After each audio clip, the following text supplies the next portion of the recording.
ওরা আমাদের বলেছে কি আমরা দুটো গুলি মারবো, গুলি মারার পরে তোমরা সব ভেগে দৌড় মারবা। তোরা দুটো গুলি মারে, গুলি মারার পরে আমরা সব ভেগে দৌড় মারি। এই নারীর নাম জাহানারা খাতুন। বলছিলেন ভারত থেকে পুশিনের সময়কার অভিজ্ঞতা।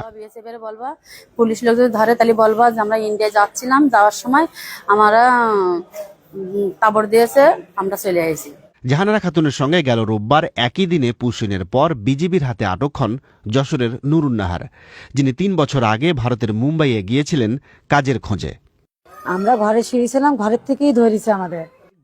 জাহানারা এবং নুরুন্নাহারের বর্ণনা থেকে জানা যাচ্ছে গেল এপ্রিলের শেষ দিকে তারা ভারতীয় পুলিশের হাতে আটক হন মুম্বাইয়ে।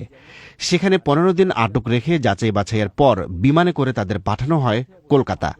এরপর কলকাতা থেকে বাসযোগে আনা হয় বাংলাদেশের সীমান্তে। গত ১৭ মে ভোররাতে তাদের ঢুকিয়ে দেয়া হয় বাংলাদেশের ঠাকুরগাঁও সীমান্তবর্তী এলাকায়। ৩ গাড়িতে উঠেছে আমাদের, ২ গাড়ি অন্য অন্য জায়গাতে পার করেছে, ১ গাড়ি এমনিতে পার করেছে।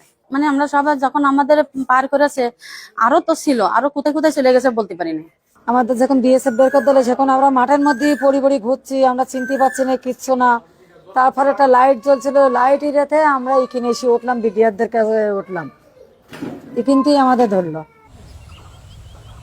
ঠাকুরগাঁও এবং দিনাজপুরের এই সীমান্তবর্তী এলাকাগুলো দিয়ে গত ২ সপ্তাহে অন্তত ২টি বড় ধরনের পুশিনের ঘটনা ঘটেছে, যেখানে ২৭ জন বাংলাদেশে প্রবেশ করার পর এরকম বিস্তীর্ণ এলাকাগুলো থেকে বিজিবি তাদেরকে আটক করে। এছাড়া পতাকা বৈঠকের মাধ্যমেও বিএসএফ ১৫ জন বাংলাদেশিকে বিজিবির কাছে হস্তান্তর করেছে। কিন্তু এই আনুষ্ঠানিক হস্তান্তর কিংবা পুশ ইনের বাইরেও এরকম অনেকেই রয়েছেন যারা ভারত থেকে বাংলাদেশে ঢুকেছেন এবং তারা মূলত বাংলাদেশি। এরকমই একজন দিনাজপুরের তরিকুল ইসলাম। ৭ মাস আগে পাথর ভাঙার কাজে যোগ দিতে অবৈধভাবে গিয়েছিলেন ভারতের রাজস্থানে। কিন্তু সীমান্তে যখন কাঁটাতারের বেষ্টনী এবং কঠোর নজরদারি, তখন সীমান্ত পাড়ি দিয়ে যাওয়া এবং ফিরে আসা সেটা কিভাবে হয়?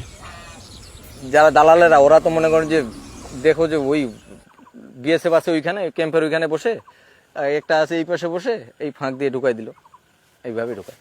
যে তার কাটার বেড়া যখন যাই তখন ওরা মই খাড়া করে তার কাটার বেড়াতে, এইভাবে তার কাটার এই সিস্টেম, এই মাঝখানে গ্যাপ, এই মাঝখানটা রোলিং আছে, তার কাটার বেড়া রোলিং আছে। আর এইভাবে ওই রোলিংটাতে কেউ একটা লোক পড়লে ওইখান থেকে আর বাইরে তো পারবে না, ওর জীবন ওইখানে শেষ। বিএসএফ হাতে পড়বে, বিএসএফ পড়লেই তো মারি ফেলাবে। টাকা নেই ১৫,০০০, ২০,০০০। এটা কি ওই যে ইন্ডিয়ান ওই পাশে যে দালাল সে? হ্যাঁ, ওরা নেই। আবার এই পাশে আমাদের এই পাশে যে লোকগুলো আছে এদের কোদে ভাগ, ২ পার্টিয়ে ভাগ খায়। তরিকুল সীমান্ত পার হবার পর দালালের সহায়তায় ট্রেনে করে প্রথমে যান দিল্লি, তারপর রাজস্থানে গিয়ে কাজ নেন পাথর ভাঙার কোম্পানিতে। সম্প্রতি ভারতে অবৈধ অভিবাসন বিরোধী অভিযান শুরু হলে আবারও দালালের সহায়তায় দেশে ঢোকেন তিনি। কিন্তু কাজের খোঁজে ভারত যাওয়ার কারণ কি? আবার কাজ আমাদের দেশে এখন সারা বছরে ১২ মাসে ৩ মাস কাজ হয়। ৩ মাসে মনে করেন যে সারা বছরে খাওয়া কি আর ৩ মাসে কামাই করা যাবে? সম্ভব? ইন্ডিয়াতে যাই, এই দেখি দেখো যে অমুক গেছে, অমুক গ্রামে একটা ছেলে গেছে, ও টাকা পাঠাচ্ছে, ভালো চলতেছে সংসার।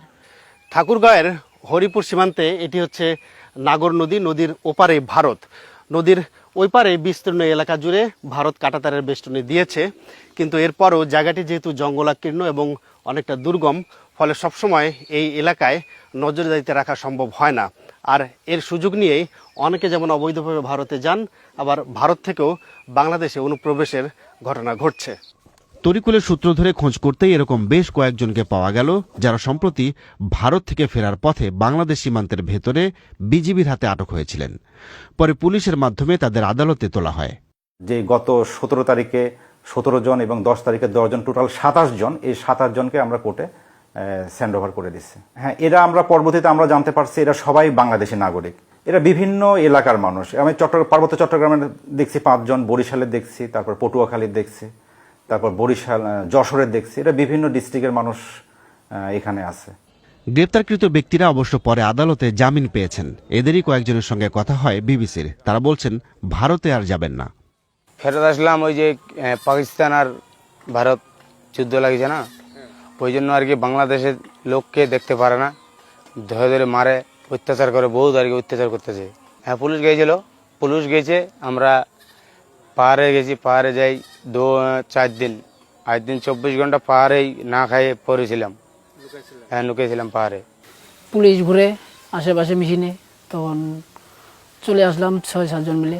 তখন বর্ডারে এসে দেখি 26 জন হয়ে গেল আমাদের লোক। তখন 9 ম্যানের দ্বারায় পার হলাম। বাংলাদেশের সীমান্তে বিজিবির টহল কার্যক্রম নিয়মিত চললেও খোদ বিজিবি বিভিন্ন সময় স্বীকার করেছে যে বিশাল সীমান্ত এলাকার সবগুলো পয়েন্ট সার্বক্ষণিকভাবে নজরদারি সম্ভব নয়। তবে এর মধ্যেই ভারত থেকে 450-রও বেশি মানুষকে পুশিনের ঘটনা নতুন করে চ্যালেঞ্জ তৈরি করেছে। যাদেরকে পুশিন করা হয়েছে তাদের মধ্যে আবার অন্তত 40 জন আছেন রোহিঙ্গা। বাংলাদেশ সরকার ইতোমধ্যেই নাগরিকত্ব যাচাই করে কোনো বাংলাদেশি পাওয়া গেলে আইন মেনে হস্তান্তরের কথা বলেছে ভারতকে। কিন্তু এই অনুরোধের পাশাপাশি বাংলাদেশি নাগরিকদের কেউ কেউ কেন অবৈধভাবে ভারতে ঢুকছে এবং এটা কিভাবে বন্ধ করা যাবে সেটাও এখন বাংলাদেশের সামনে বড় প্রশ্ন। তাফসির বাবু, বিবিসি বাংলা।